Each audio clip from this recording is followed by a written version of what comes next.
Because of Winn Dixie, Chapter 1 and 2,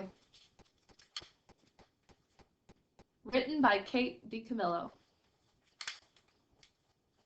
My name is India Opal Ballooney, and last summer my daddy, the preacher, sent me to the store for a box of macaroni and cheese, some white rice, and 2 tomatoes, and I came back with a dog.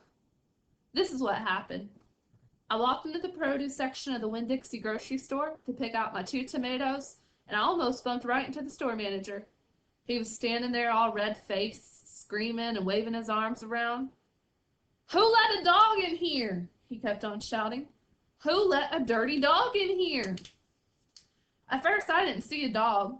There were just a lot of vegetables rolling around on the floor, tomatoes and onions and green peppers. And there was what seemed like a whole army of Winn Dixie employees running around waving their arms, just the same way the store manager was waving his. And then the dog came running around the corner. He was a big dog, and ugly, and he looked like he was having a really good time. His tongue was hanging out, and he was wagging his tail. He skidded to a stop and smiled right at me. I never before in my life seen a dog smile, but that is what he did. He pulled back his lips and showed me all his teeth. Then he wagged his tail so hard that he knocked some oranges off a display, and they went rolling everywhere, mixing in with the tomatoes and onions and the green peppers. The manager screamed, "Somebody grab that dog!" The dog went running over to the manager, wagging his tail and smiling. He stood up on his hind legs. You could tell that all he wanted to do was get face to face with that manager and thank him for the good time that he was having in the produce department. But somehow he ended up knocking the manager over. And the manager must have been having a bad day, because lying there on the floor, right in front of everybody, he started to cry. The dog leaned over him, real concerned, and licked his face. "Please," said the manager, "somebody call the pound." "Wait a minute," I hollered. "Well, that's my dog. Don't call the pound." All the Winn Dixie employees turned around and looked at me, and I knew I had done something big. It may be stupid too, but I couldn't help it. I couldn't let that dog go to the pound. "Here, boy," I said. The dog stopped licking the manager's face and put his ears up in the air and looked at me, like he was trying to remember where he knew me from. "Here, boy," I said again. And then I figured that the dog was probably just like everybody else in the world, that he would want to get called by a name, only I didn't know what his name was. So I just said the first thing that came into my head. I said, "Here, Winn Dixie."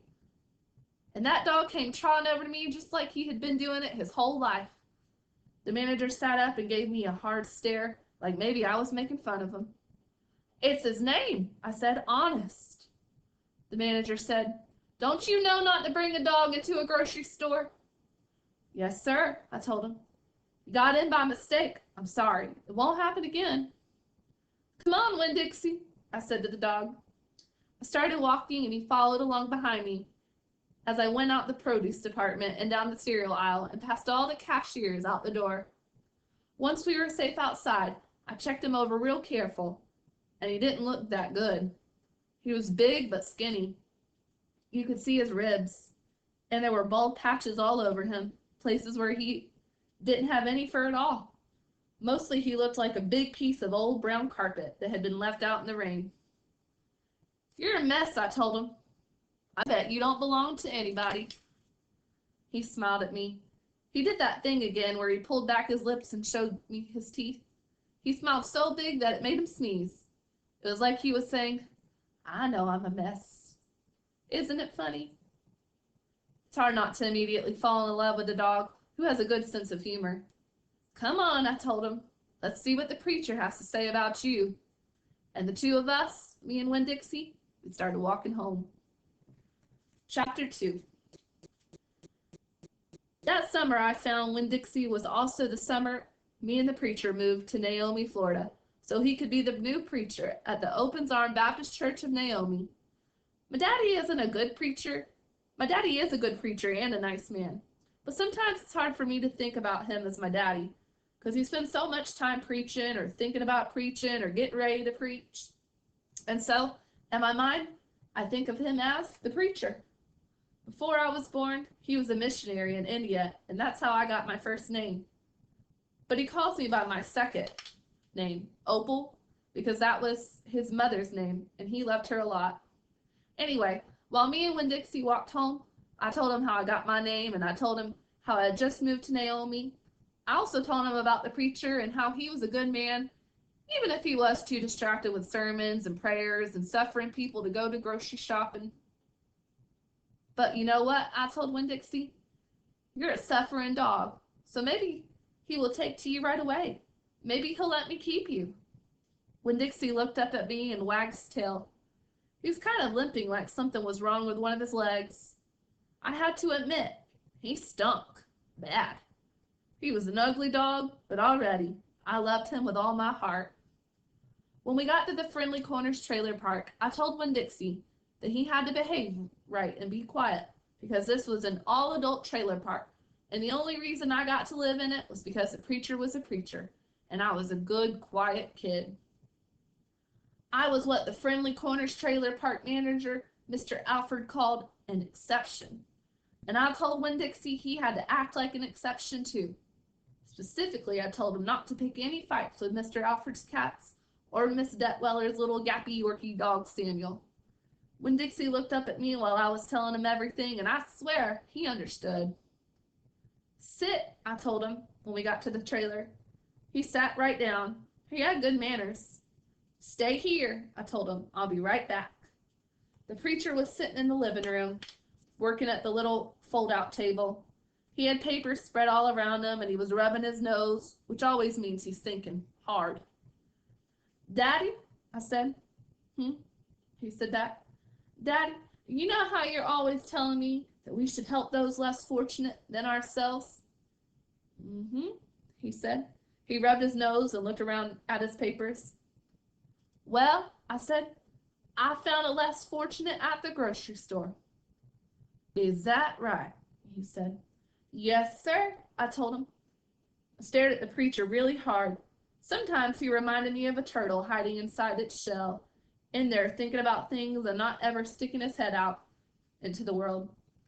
Daddy, I was wondering, could this less fortunate, could he stay with us for a while? Finally, the preacher looked up at me. Well, Opal, he said, what are you talking about? I found a dog, I told him, and I want to keep him. No dogs, the preacher said. We've talked about this before. You don't need a dog. I know it, I said. I know I don't need a dog, but this dog needs me. Look, I said. I went to the trailer door and I hollered, Winn Dixie! Winn Dixie's ears shot up in the air and he grinned and sneezed, and then he came limping up the steps and into the trailer and put his head right in the preacher's lap, right on top of a pile of papers. The preacher looked at Winn Dixie. He looked at his ribs and his matted up fur and the places where he was bald. The preacher's nose wrinkled up. Like I said, that dog smelled pretty bad.